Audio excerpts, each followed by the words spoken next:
Olá, queridos e queridas ouvintes, meu nome é Rafaela, sejam bem-vindas ao IPAcast. O IPAcast é o podcast do Grupo de Estudos e Pesquisa Intelectuais e Política nas Américas, da Unesp Franca. Toda semana você pode nos ouvir nos seus streams favoritos, divulgando o melhor do conhecimento histórico que selecionamos especialmente para vocês.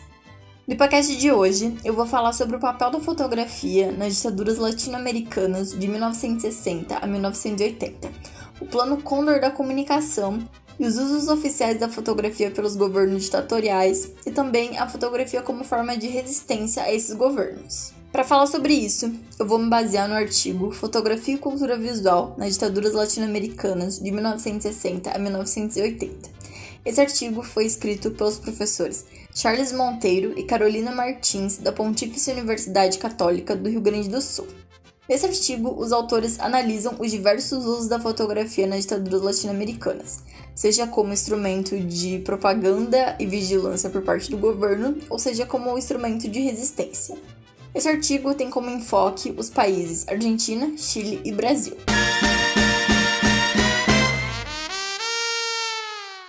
Bem, os autores chamam de Plano Cóndor da comunicação a política oficial de comunicação dos governos ditatoriais na América Latina nos anos 60, 70 e 80.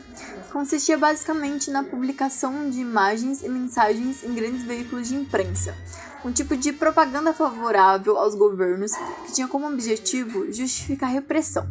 Essa propaganda consistia em uma campanha de ação psicológica baseada em diretrizes escritas em documentos oficiais e secretos pré-estabelecidos pelos próprios governos, como, por exemplo, o documento Del Miedo do governo chileno. Essas diretrizes para essas propagandas possuíam uma linguagem direta e simples, com frases e ideias curtas e claras, imagens simples e repetidas, criando uma nova ideia de país, mais simples, que se comunicava com a sua população.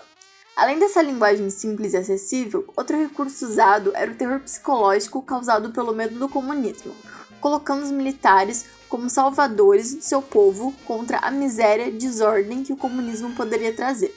Eu vou ler um trecho do artigo que sintetiza toda essa estratégia. O trecho diz o seguinte: as diretrizes desses documentos secretos pretendiam instituir uma ação psicológica a partir do uso de imagens e legendas que davam a ideia de caos nos governos anteriores, associada ao perigo comunista.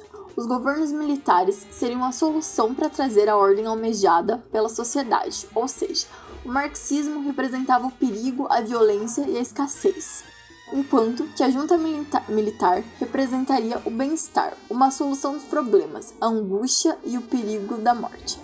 Era uma oposição binária, simples, como se usa até hoje, que aplicada como estratégia comunicacional acabava por criar uma visão positiva do governo. Além de ser utilizada como uma propaganda negativa contra seus opositores, a fotografia também era utilizada como uma propaganda positiva para os governos ditatoriais. Devido à censura aos veículos de imprensa tradicionais, eram autorizadas a publicação apenas de imagens favoráveis aos regimes, como atos oficiais e competições esportivas. A fotografia também era utilizada como um instrumento de vigilância, como por exemplo as imagens registradas por espiões que vigiavam membros dos sindicatos e movimentos sociais considerados possivelmente subversivos. Essa prática era comum no Brasil desde o Estado Novo. No Chile, desde 1980, a União dos Fotojornalistas mantinha uma ligação estreita com a imprensa oficial, principalmente porque, como dito anteriormente, a Comunicação Social Nacional, um órgão de governo, impedia a divulgação de fotografias não oficiais por meios de comunicação. Nesse contexto, surgiu a Associação de Fotógrafos Independentes, a AFI, que tinha como objetivo defender o direito de trabalho e a integridade física dos fotógrafos que estavam ameaçados devido à censura e à repressão da ditadura militar chilena. Assim como o AFI no Chile, no Brasil e na Argentina, os fotógrafos independentes também se organizaram em grupos como forma de estratégia de resistência aos governos autoritários, como por exemplo, o Grupo de Repórteres e Fotógrafos GRG na Argentina, os Camaratres no Uruguai e agências como a F4 no Brasil. Esses fotógrafos utilizavam do humor e ironia para burlar a censura e mostravam a realidade da sociedade por trás da teatralização que era realizada pelos governos, se opondo à imprensa comum que só registrava atos oficiais, como dito anteriormente. Os fotógrafos independentes passaram a cobrir os movimentos sociais, a violência policial, a marginalização dos grupos indígenas e negros, a falta de moradia, o crescimento das favelas e o empobrecimento das classes trabalhadoras, além da diversidade religiosa e de toda a riqueza da cultura popular brasileira. Apesar da repressão por parte da polícia contra esses fotógrafos, a imprensa no geral, essas organizações independentes serviam muitas vezes como uma forma de proteção, distribuindo credenciais para que esses fotógrafos freelancers independentes conseguissem trabalhar, como foi o caso da AFI no Chile. Um trecho interessante do artigo é um depoimento do fotógrafo brasileiro Evandro Teixeira, um grande nome do fotojornalismo brasileiro, responsável por diversas imagens conhecidas da ditadura militar brasileira, como por exemplo a foto que está na capa desse episódio. Essa foto, que virou símbolo da repressão do governo militar, foi publicada em 68. No trecho em questão, o Evandro diz: "Fotografar durante os anos de chumbo era muito difícil, estávamos sempre sob pressão. O DOPS era o terror da imprensa, pois os agentes, além de espancar, ainda destruíam os equipamentos."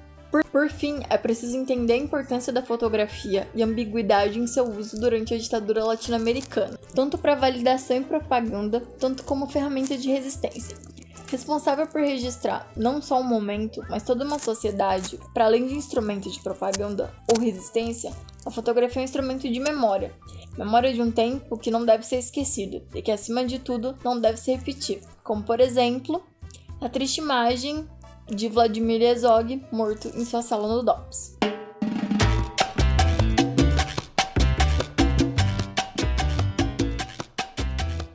Bem, pessoal, esse foi o IPAcast dessa semana. Muito obrigado a todos e a todas que ouviram até aqui. Nos sigam nas redes sociais para mais episódios e compartilhe com seus amigos. Até mais e adiós!